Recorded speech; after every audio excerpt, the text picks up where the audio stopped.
The following is a word in season brought to you by Joy International Church. Good evening, Kingdom Builders. We are carrying on again with our series, Take Your Territory. I want us to remind ourselves the lion. This is what I want to talk about. I'll build my sermon from Genesis 49. When you read from verse 8, Judah, you are he whom your brothers shall praise. Your hand shall be on the neck of your enemies. Your father's children shall bow down before you. Judah is a lion's whelp. From the prey, my son, you have gone up. He bows down, he lies down as a lion. And as a lion, who shall arouse him? The scepter shall not depart from Judah, nor a lawgiver from between his feet until Shiloh comes, and to him shall be the obedience of the people.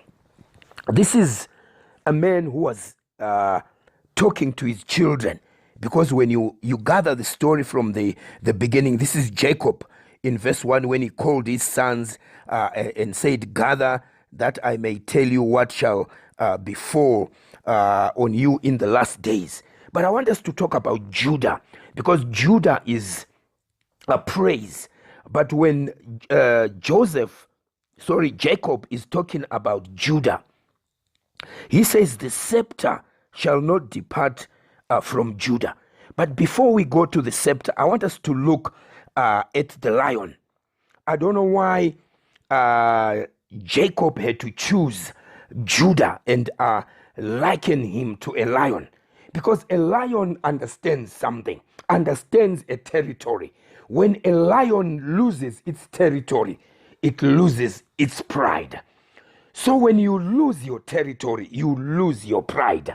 Because when you are a child of God, you have that pride of knowing that you are a child of God. You pride in knowing that you are a child of God.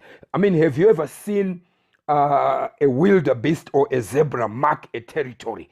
It lives its life in jail because it does not understand the authority and the power that is in the territory. Hence, a lion, when it marks its territory, it knows that when another lion comes into the territory, there is war, there is fighting, because it knows when it loses that battle, it will lose its pride. So I want to encourage someone that go for that territory. Don't lose your pride, because when you hold on to the territory, you know that you are able to maintain that territory. That's why even when it feels that the territory is being threatened, it produces a roar, and the roar is heard. Every animal that hears the roar of that lion will know that it is protecting its territory. Every animal will begin to move, even the ones that are sick, the ones that are giving birth. When they hear the roar of a lion, there's something that happens. It terrifies them because it is keeping its territory. A wildebeest does not have a territory. A zebra does not have a territory. They just wander. But a lion knows the power of the territory. So when the lion of the tribe of Judah lives in you, you must arouse that roar, so that when you are taking your territory, you are doing it with a roar like a lion. But I want us to just look at what Jacob was saying to the children. He says, Judah, you are whom your brothers shall praise.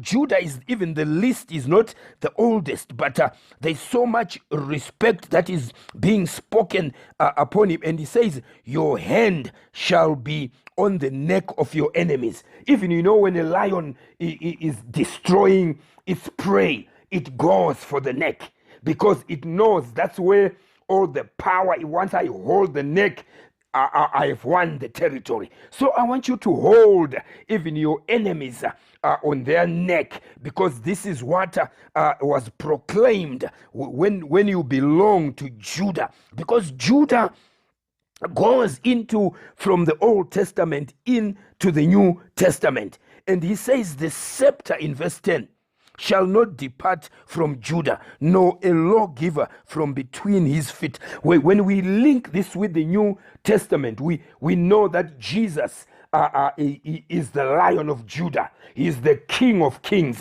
He is the maker of the universe. He is the creator. He is the Holy One of Israel. He is everything that you can ever. He's El Shaddai. He's the most powerful God. Because when a lion understands, when it looks at a giraffe, when it looks at a hippo, when it looks at a zebra, when it looks at a buffalo, it's not afraid of the size, because it knows that it is the king of the jungle. It knows that it reigns over everyone. So if that lion lives in you, you are able to roar. You are able to look at your problem. It can be as big as a lion, but when you look at it with the eye of a lion, it can be big like an elephant. But when you look at it with the eye of a lion, it can be as big as a giraffe. But when you look at it with the eye of a lion, you are not scared, because you know the King of Kings lives in you. He rose from inside you, because he works wonders. So even as we move and continue to talk about take your territory, it's a series that we are building. I want us to quickly jump and build this case, even as we go to Matthew chapter 2. I want to read from verse 6.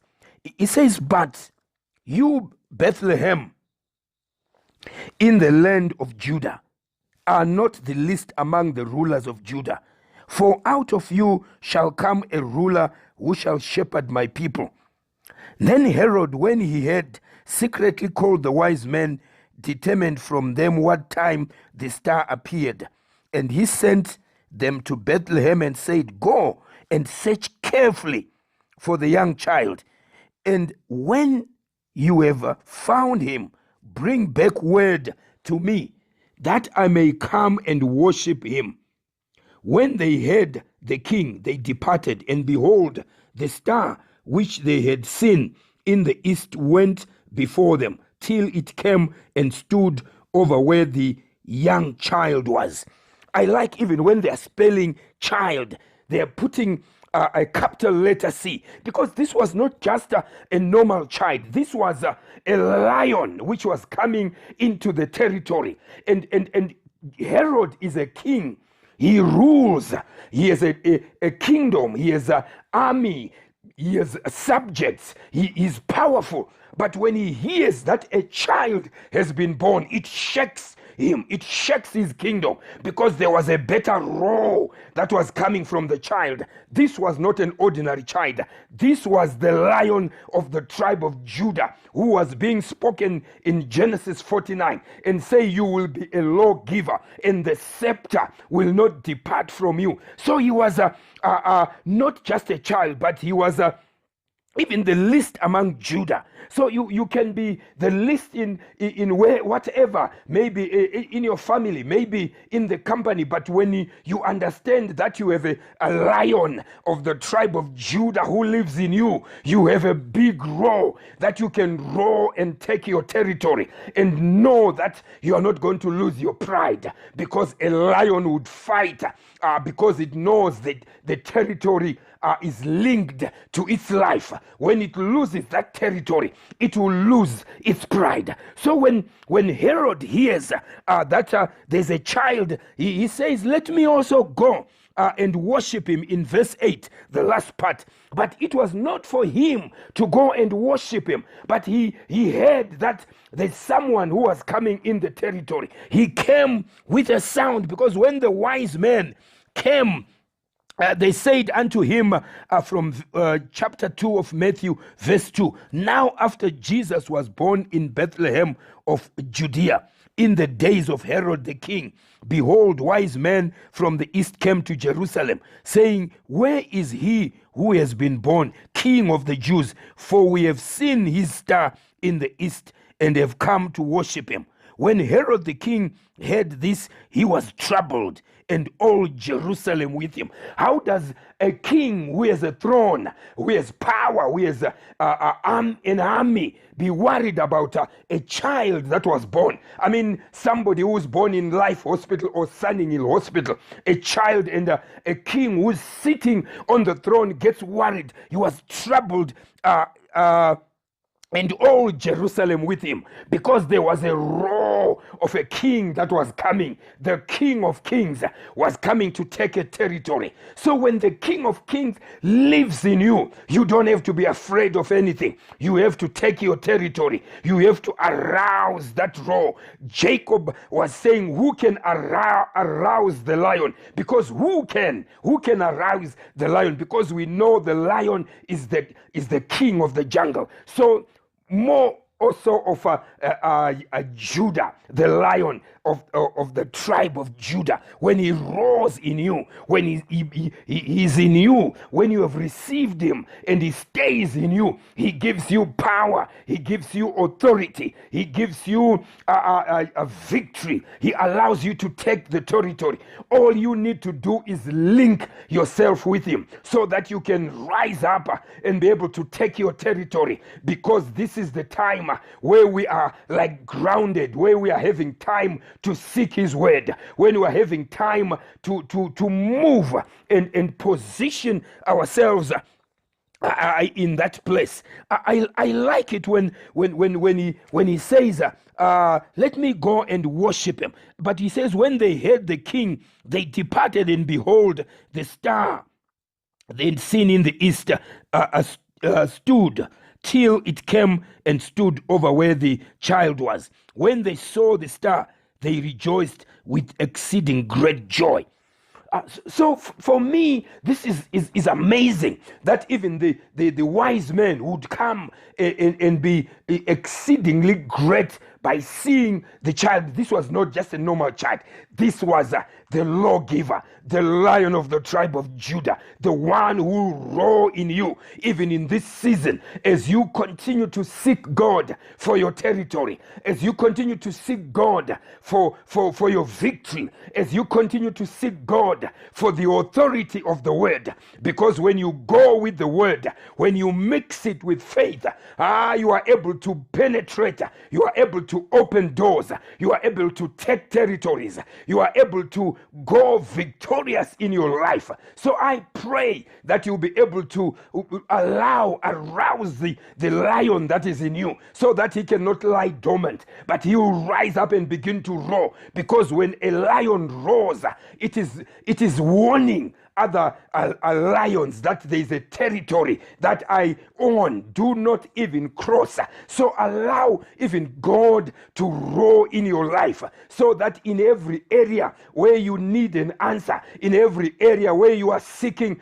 an open door, in every area where you are seeking promotion, in every area where you are seeking the victory, that God will be able to give you that victory, because this is the season of taking territories.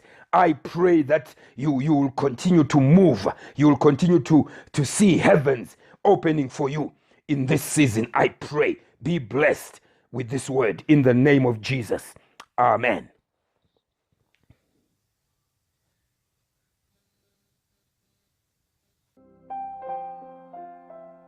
Thank you for listening. God bless you.